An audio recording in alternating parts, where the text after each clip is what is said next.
Welcome to Don Bosco in a Year podcast.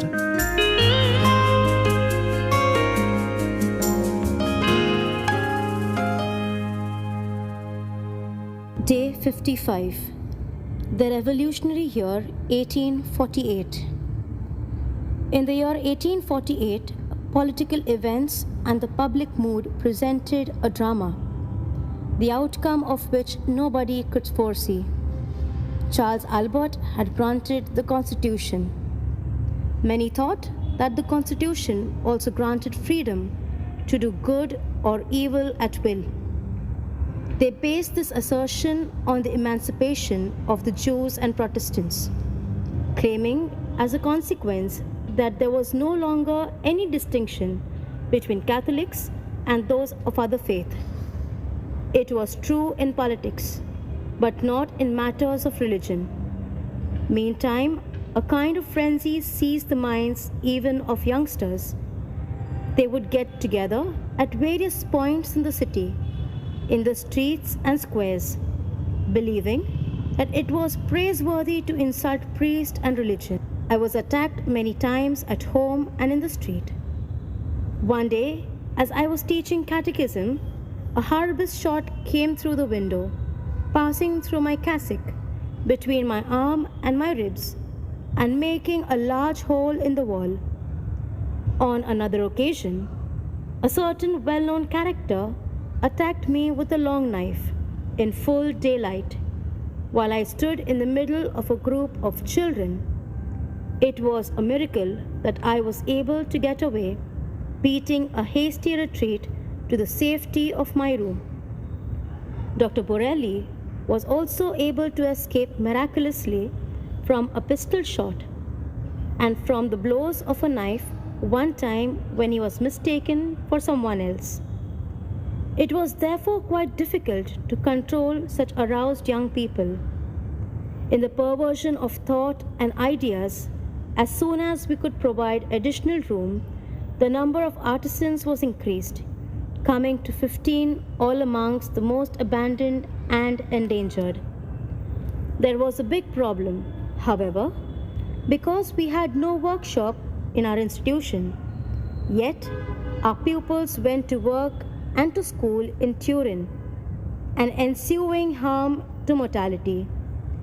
The companions they fixed with, the conversation they heard, and what they saw frustrated what was said to them and done for them in the oratory. It was then that I began with a view to present or confirming some truth which might have been contradicted during the day. What happened to the artisans was likewise to be lamented regarding the students, because the most advanced scholars were divided into various classes. They had to be sent to Professor Joseph Bozanio for grammar and to Professor Father Matthew Pico for rhetoric. These were most distinguished schools, but going to and from was fraught with danger. In the year 1856, to everyone's advantage, workshops and classes were permanently established at the oratory itself. At that time, the perversion of ideas and actions seemed such that I could no longer trust the domestic staff. As a consequence, my mother and I did the housework. To my lot fell cooking, setting the table, sweeping, chopping firewood, cutting out and making trousers, shirts, jackets, towels, sheets, and doing the necessary mending. But these things turned out very advantageous, morally speaking, for I could conveniently give the boys some advice or a friendly word as I went round handing out bread, soup, or something else.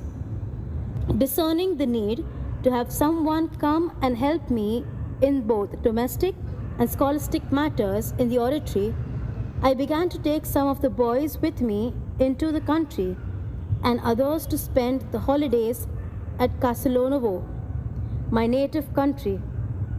Some of them came for dinner with me, others in the evening to read or write something, always with the purpose of providing an antidote to the poisonous opinions of the day.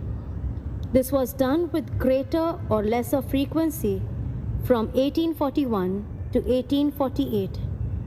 I adopted every means to pursue also my own particular objective, which was to observe, get to know, and choose some individuals who had a suitable inclination to the common life, and to take them with me into my house. With the same purpose, in that year, 1848, I put it to test with a little spiritual retreat. About 50 boys gathered at the oratory house for it. They all ate with me, but because there were not enough beds for all, some had to sleep with their own families and return to the oratory in the morning.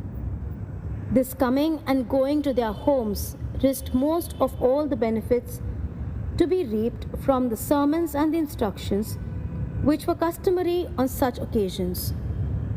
The retreat began on Sunday evening and finished on the following Saturday evening. It succeeded quite well. Many boys, for whom I had labored in vain for a long time, really gave themselves to virtuous living. Several entered religious life. Others, while continuing in the secular life, became models in their regular attendance at the oratory. Thank you for joining us today on this journey to know Don Bosco.